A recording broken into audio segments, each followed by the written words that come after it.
Donc, nous venons de voir la finale G2 vs Koi. Koi qui, je vous le rappelle, a pris 3-1 sur G2, enfin a mis 3-1 à G2, le score que G2 leur avait mis il y a 2 semaines.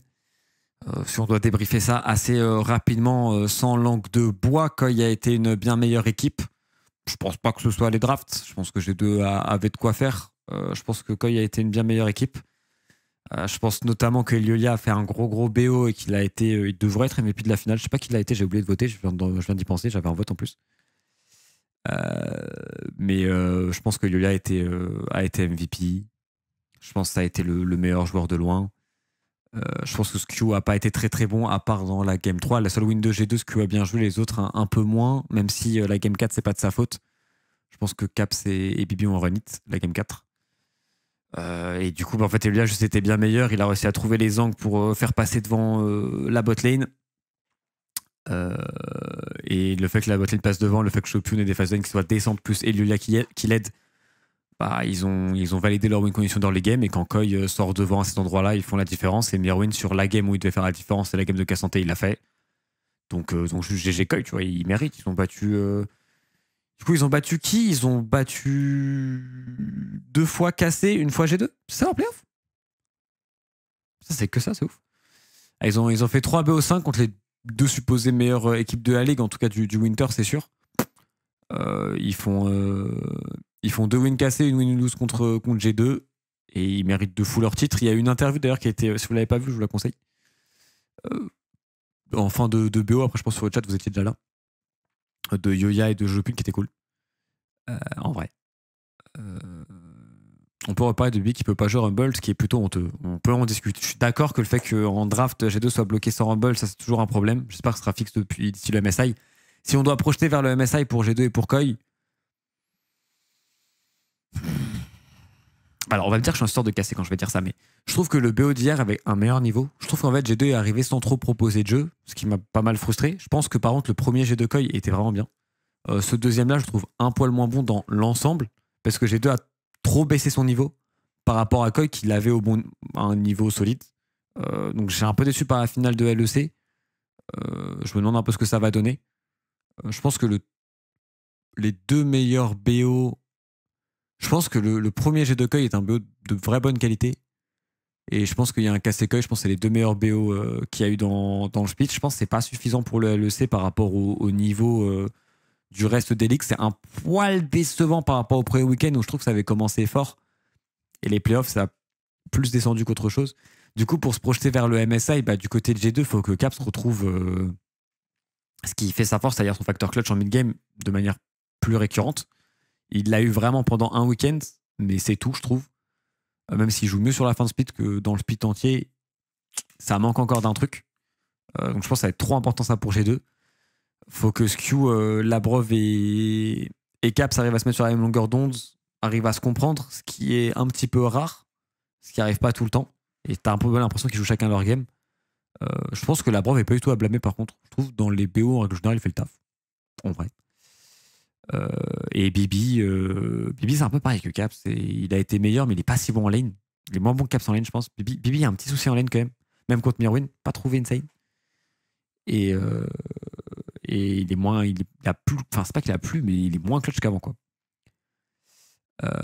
Donc ça improve. Ça improve Caps à la retraite. Je pense pas à ce point-là, parce que tu vois, il y a quand même des moments où il est bon et tout. Je pense que ça va. Je pense que c'est pas à ce point-là. Faut pas abuser. Faut pas abuser.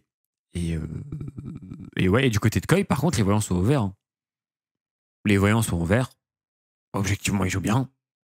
Ils font des bonnes performances. Le frérot Alvaro fait des playoffs. Pour moi, il est MVP des playoffs. Parce que je veux dire, contre KC, le MVP, c'est à chaque fois Jojo. Contre G2, je considère que le MVP, c'est Yoya dans le BO.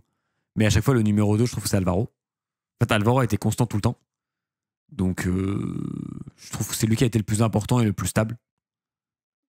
Donc je le mettrais lui en MVP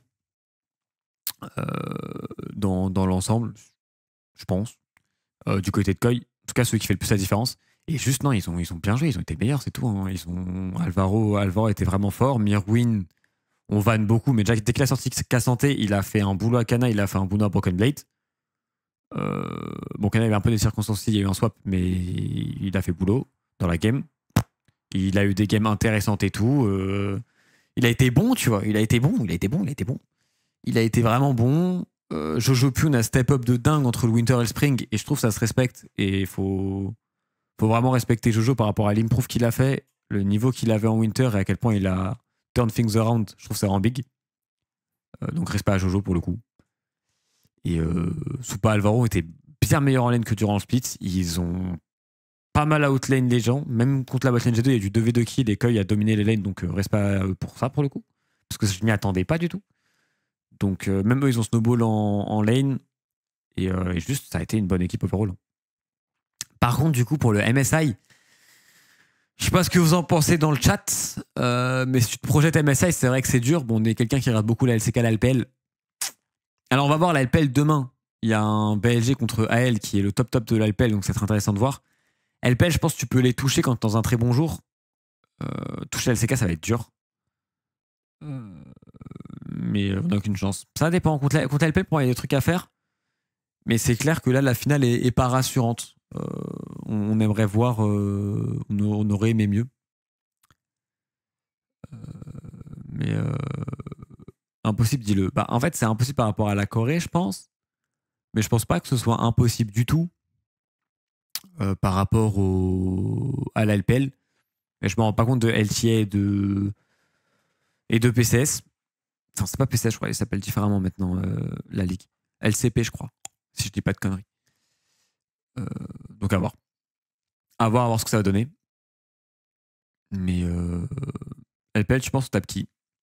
Ça dépend, tu vois. PSG, je pense, c'est toujours dur à aller chercher. Ça sera toujours dur, mais le deuxième site, que ce soit AL, que ce soit IG, que ce soit WE, parce que ces équipes en course en LPL, je pense que c'est tapable. Je pense que c'est pas inatteignable.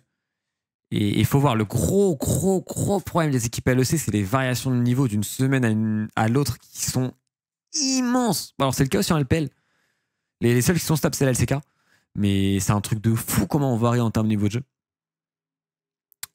Ce qui est assez terrible. Donc ça, j'ai un petit peu peur pour le MSI.